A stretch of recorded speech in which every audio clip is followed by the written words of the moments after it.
Bien. ¿Están bendecidos? Amén. Damos gracias al Señor por esta hermosa reunión. Vamos a compartir una porción de su palabra, ¿sí? Para poder llevarnos algo hermoso para nuestras casas, ¿sí? Amén. Primero vamos a orar, ¿sí? Señor, te damos gracias, Padre, en esta hora, Señor, por este tiempo, por tu palabra, Señor. Padre, sabemos que en una reunión, bendito Padre, uno de los momentos, Padre, o el momento más crucial e importante, además de la alabanza y de la oración, es aprender de tu palabra, Señor. Padre, que es lo que tú, Señor amado, también, entre tantas cosas, Señor, nos mandaste que hiciésemos. Bendito Dios, dejo en tus manos la vida de mis hermanos. Te pido, Señor, que tu Espíritu Santo pueda hablar, Señor, a través de mi boca. Bendito Padre, te pido, Señor, que hoy nos podamos llevar algo hermoso para nuestras casas, Señor. Padre, gracias por todo. La gloria sea para ti, en el nombre de Jesús. Amén. Los invito a abrir su Biblia y vamos a predicar una porción del libro de Nehemías. Nehemías, vamos a arrancar con el capítulo 2. ¿Sí? Nehemías capítulo 2, del versículo 1, vamos a leer hasta el versículo 7. ¿Sí? Ahora les voy a explicar un poco para ponerlos en contexto. Nehemías, un profeta de Dios, un tremendo siervo al que se le fue encargado la reconstrucción de los muros, ¿sí? De Israel, de Jerusalén, perdón. Dice así, capítulo 2. Sucedió en el mes de Nisán, en el año 20 del rey Artajerjes, que estando ya él vino delante de él, que estando ya él vino delante de él, dice, tomé el vino y lo serví al rey. Y como yo no había estado antes triste en su presencia, me dijo el rey, ¿por qué estás triste tu rostro? Pues no estás enfermo. No es esto sino quebranto de corazón. Entonces temí en gran manera, dice Nehemías, y dije al rey, para siempre digo al rey, ¿cómo no estará triste mi rostro cuando la ciudad, casa de los sepulcros de mis padres, está desierta y sus puertas consumidas por el fuego?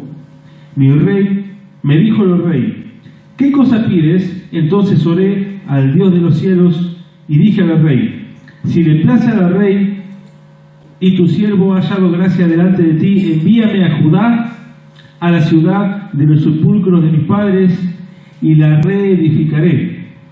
Entonces el rey me dijo, y la reina estaba sentada junto a él, ¿cuánto durará tu viaje y cuándo volverás? Y agradó al rey enviarme después que yo le señalé el tiempo.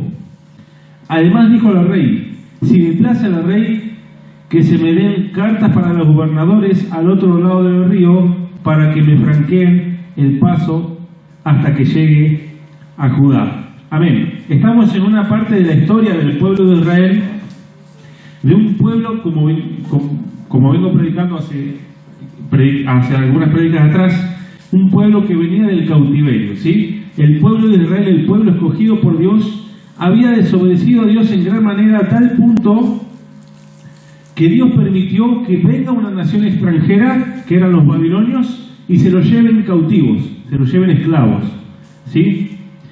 El pueblo de Israel había sido despojado de todas sus tierras, habían sido destruidos sus edificios, había sido destruido el templo de Dios. Dios, era tanta la desobediencia y era tanto el sentimiento de ellos de impunidad, de creerse que porque tenían el templo de Dios eran invencibles, cuando lo que los hacía invencibles no era el edificio, sino que era Dios. Dios, al ver su desobediencia, permitió que venga una nación extranjera y los tome por esclavos, ¿sí? Y destruyesen todo a su paso. Bueno, en el libro de Nehemías, el pueblo, por misericordia del Señor y a través del decreto de un rey, el pueblo se le es permitido volver a su tierra, ¿sí? Volver al lugar desolado, al lugar destruido, a ir de a poco reconstruyendo todas las piedras que estaban caídas, ¿sí? Fueron en un periodo de 3 veces que el pueblo regresó a su tierra, ¿sí? Fueron en periodo, no es que todo el pueblo regresó de una, ¿sí? Fue el decreto de Ciro, ¿sí? Bueno, está al principio del libro de Esdras, fue por el decreto de Ciro que el pueblo pudo empezar a volver a su tierra, ¿sí? Dice que fue Dios quien permitió que el pueblo regresara. Entonces, el pueblo venía de esta cautividad. Y en ese tiempo que los babilonios lo tenían cautivo, hubo otro imperio que tomó el mando, por así decirlo, que fue el imperio persa.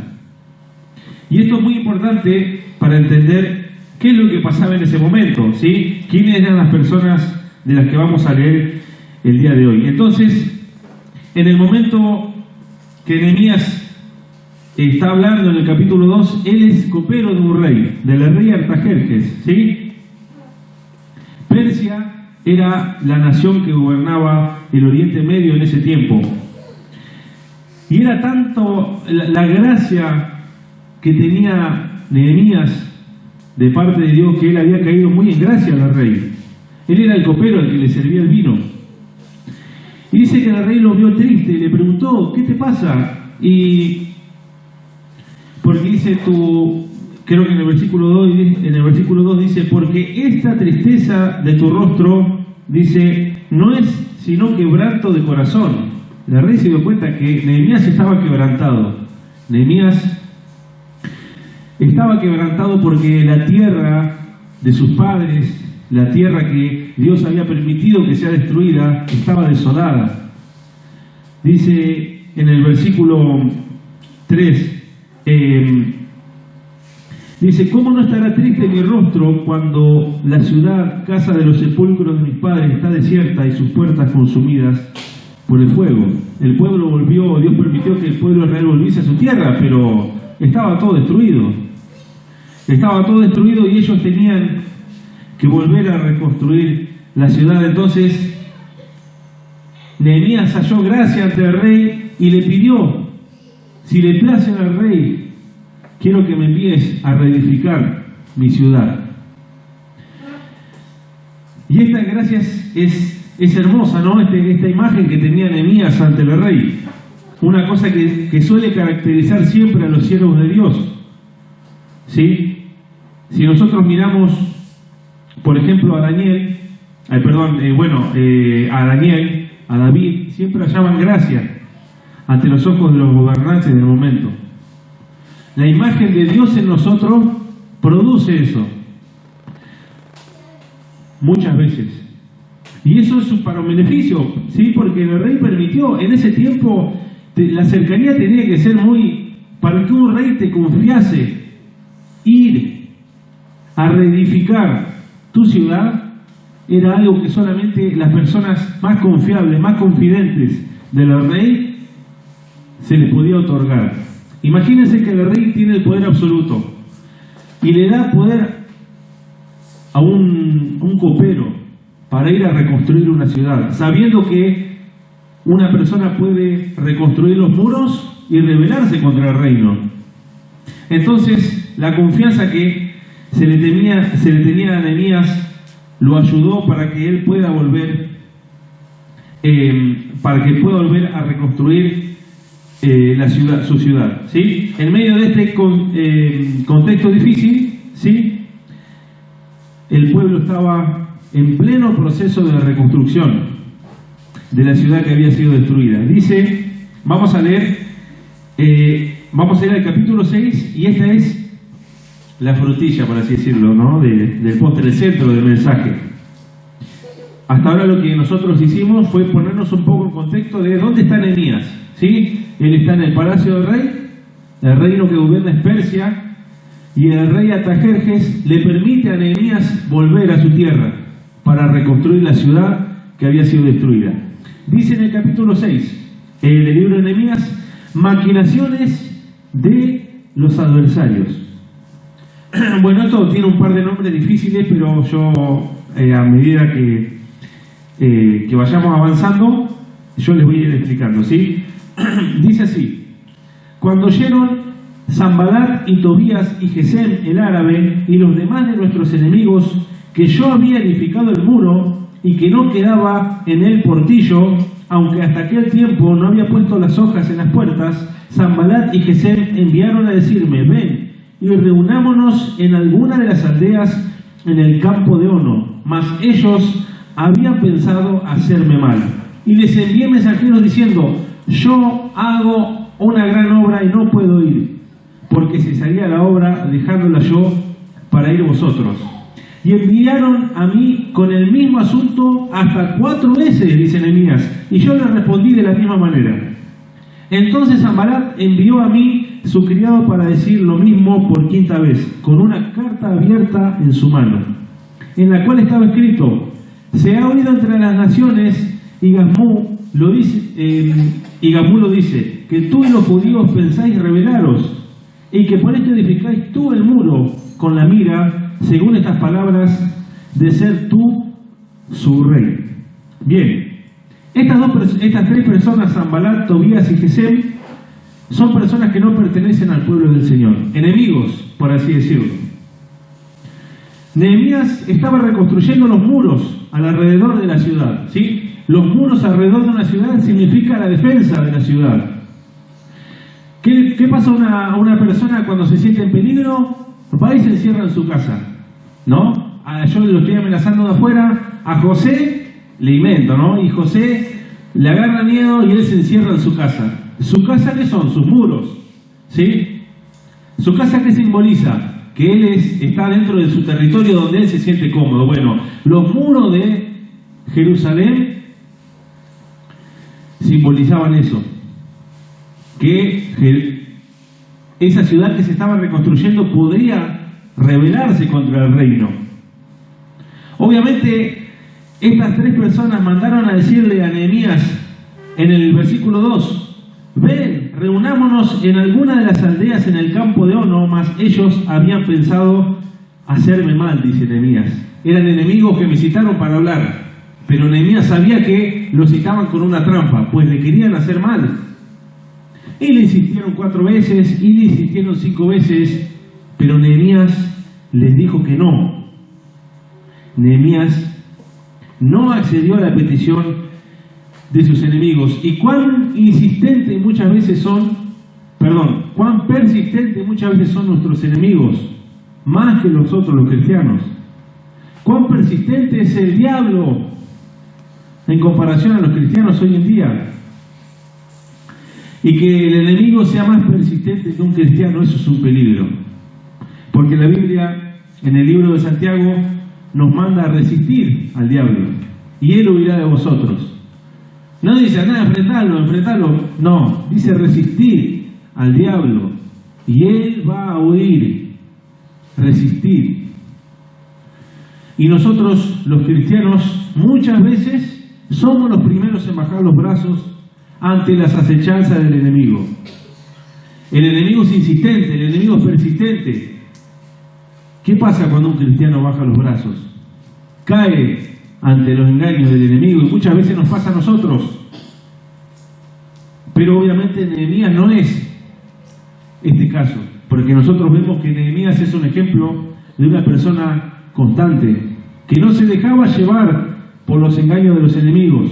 Si ustedes ven, dice acá en el versículo 3, dice, y les envié mensajeros diciendo, yo hago una gran obra y no puedo ir, porque cesaría la obra dejándola yo para ir a vosotros. Nehemías le dice, yo no voy a acceder a su petición porque yo dejaría de hacer aquello que Dios me permitió que yo haga. Yo no voy a ir con ustedes porque yo tengo una meta clara. Nehemías sabía dónde iba, sabía lo que tenía que hacer. Él tenía que reedificar los muros de su ciudad. Entonces los enemigos se aprovechaban de esta situación y querían hacerlo caer. ¿Por qué? Porque querían hacerlo parecer que Nehemías se estaba rebelando contra el rey Artajerjes, que Nehemías estaba armando su propia ciudad, que Nehemías estaba reconstruyendo los muros para rebelarse contra el rey, que en su confianza le había permitido ir a reconstruir los muros. Y miren cómo es el enemigo de persistente, que nos envía pruebas y nos envía pruebas. Por eso, sabiamente, en el libro de Santiago dice resistir al diablo.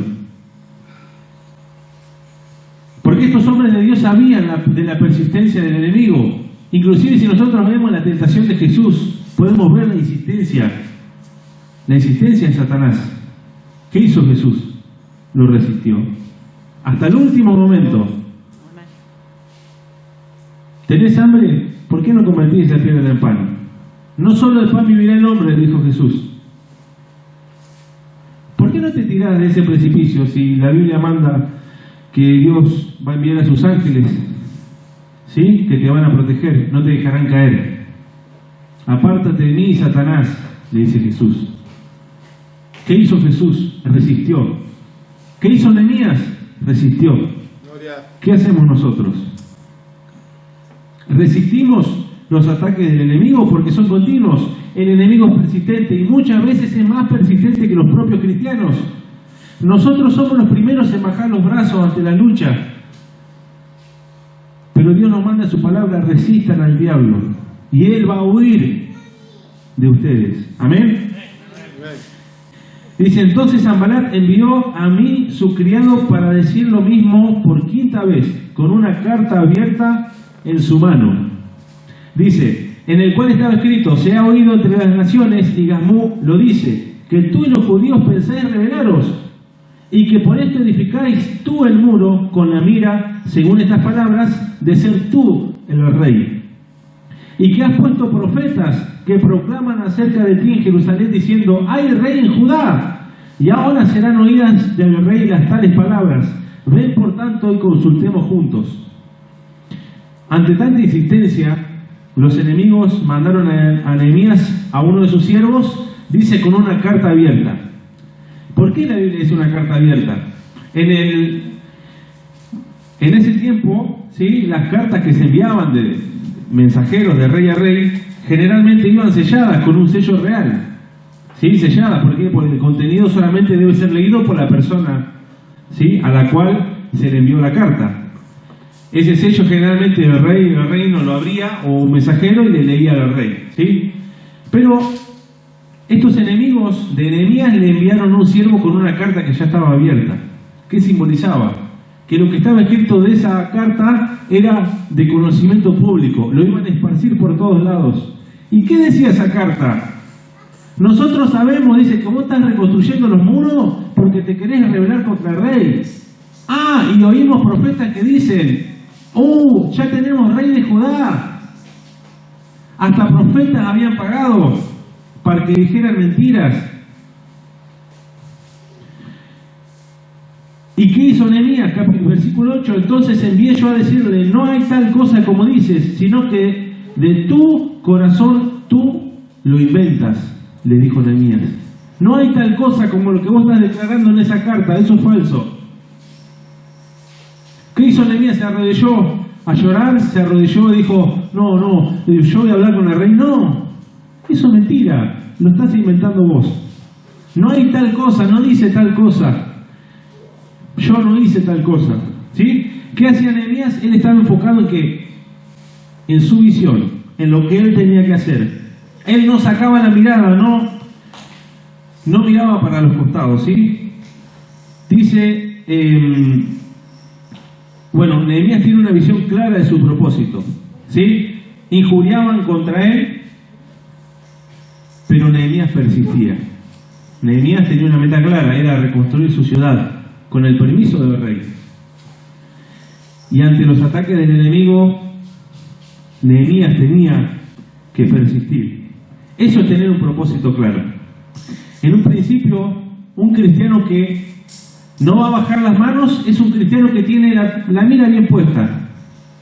Cuando nosotros no tenemos un objetivo claro hacia dónde queremos ir, va a venir el enemigo y nos va a dar vuelta como una milanesa. Porque el enemigo persiste. Pero Dios nos manda a nosotros que nos centremos en una meta clara. Como Nehemías. Nehemías es un ejemplo de una persona enfocada, una persona que no mira para los costados, que no se deja engañar por más artimañas convincentes que sus enemigos trajeran contra él.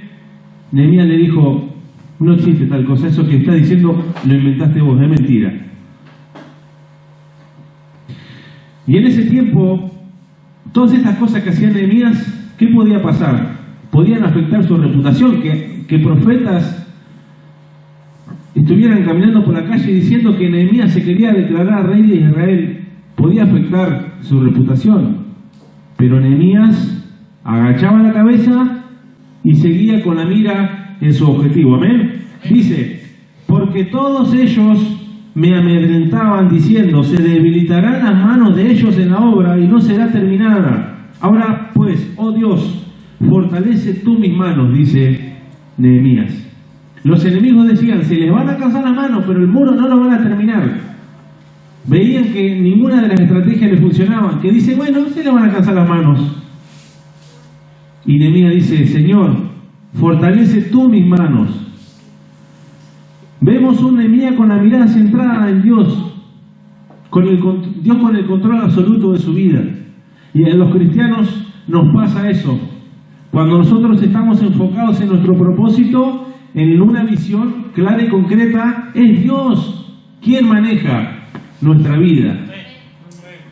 Hermano, esto es algo clave en la vida de un cristiano. La mirada fija a nosotros nos va a permitir que no nos desviemos ni para un lado ni para el otro. Si a Dios le plació decirte, yo te voy a usar en esto, bueno, tené la mirada fija en eso.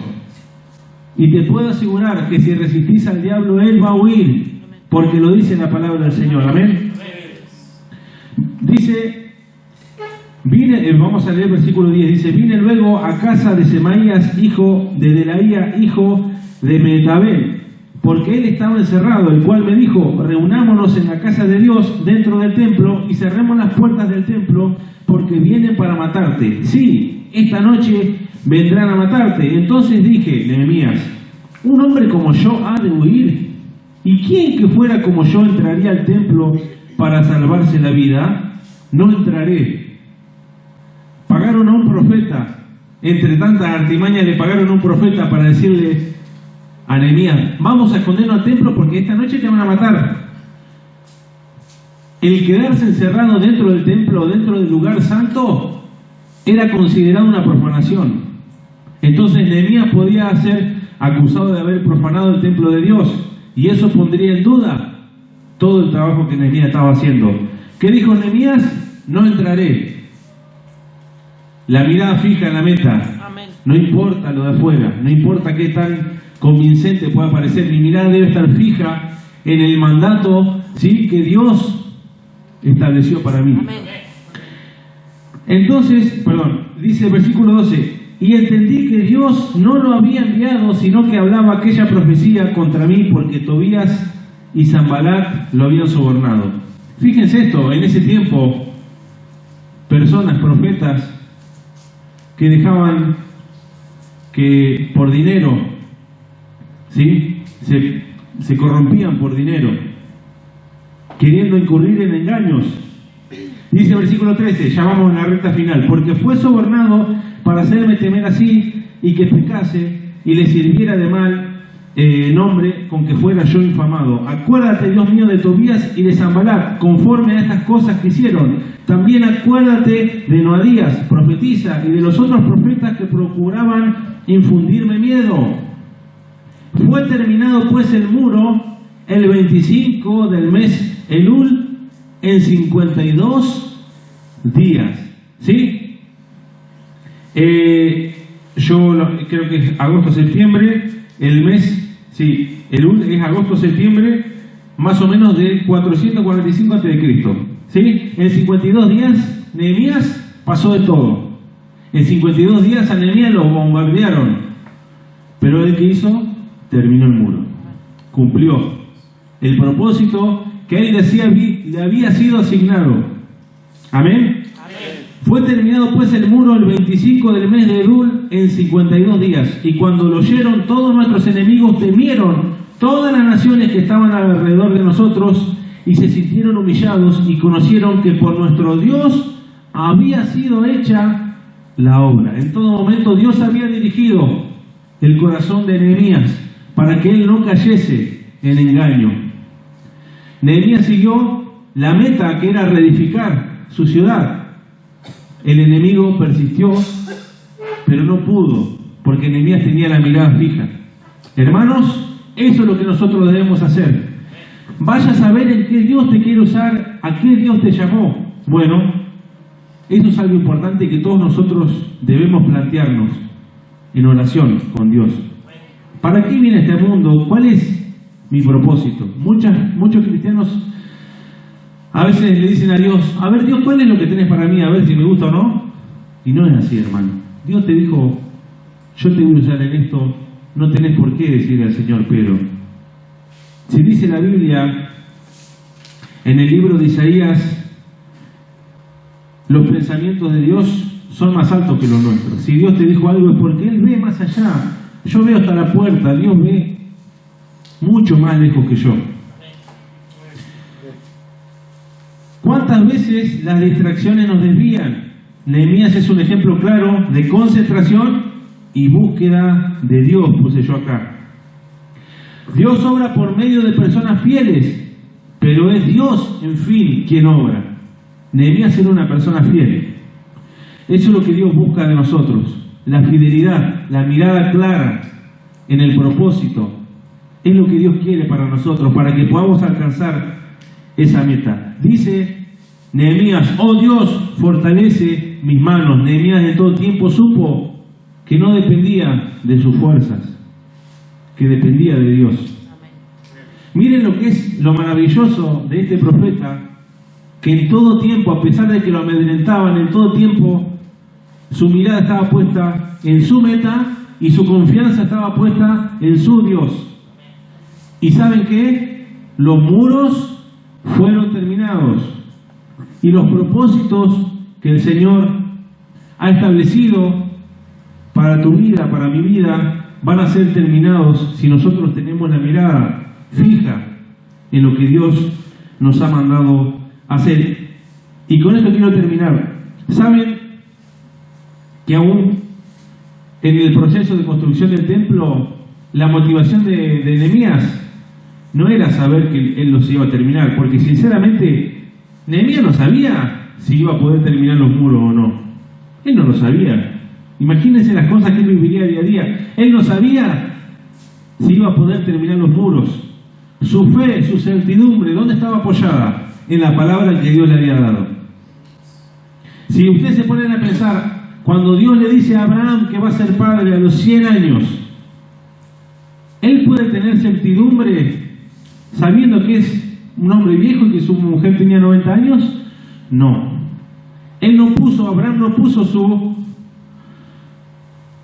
puso su confianza en la situación real que él estaba viviendo. Él puso su confianza en Dios.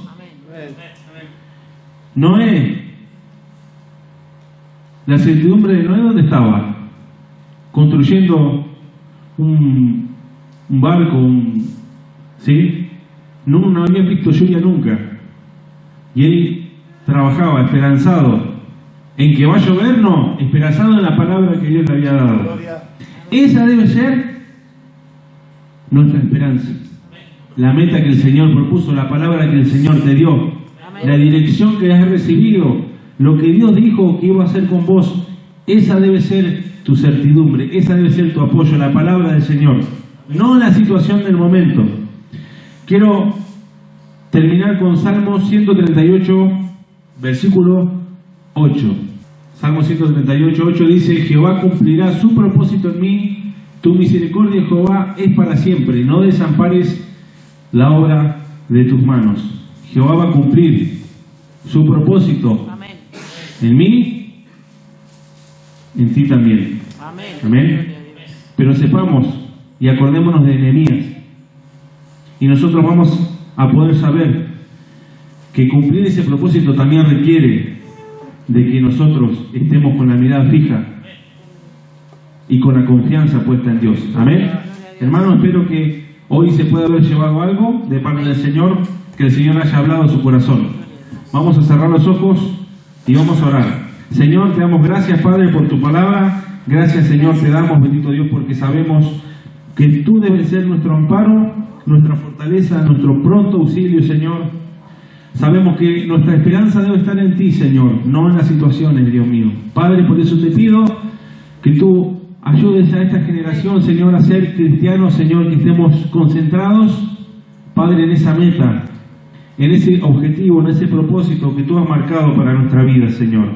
Padre, ayúdanos a ser cristianos persistentes, que resistan al enemigo, Señor, pues no ignoramos sus maquinaciones. Padre, yo te doy gracias por la vida de mis hermanos, por los que se comprometen a venir. Gracias, Padre, por cada uno de ellos, los que han venido de lejos. Gracias, bendito Señor, porque sobre todas las cosas tú ves el corazón, Señor, y sé que hay hermanos que apartan hasta las cosas importantes de ellos para venir a buscar de ti, Señor, porque tú eres más importante, bendito Dios. Padre, te doy gracias, la gloria sea para ti, en el nombre de Jesús. Amén. Amén, gloria a Dios. Señor los bendiga. Aleluya, gloria a Dios. Bueno, pasamos al tiempo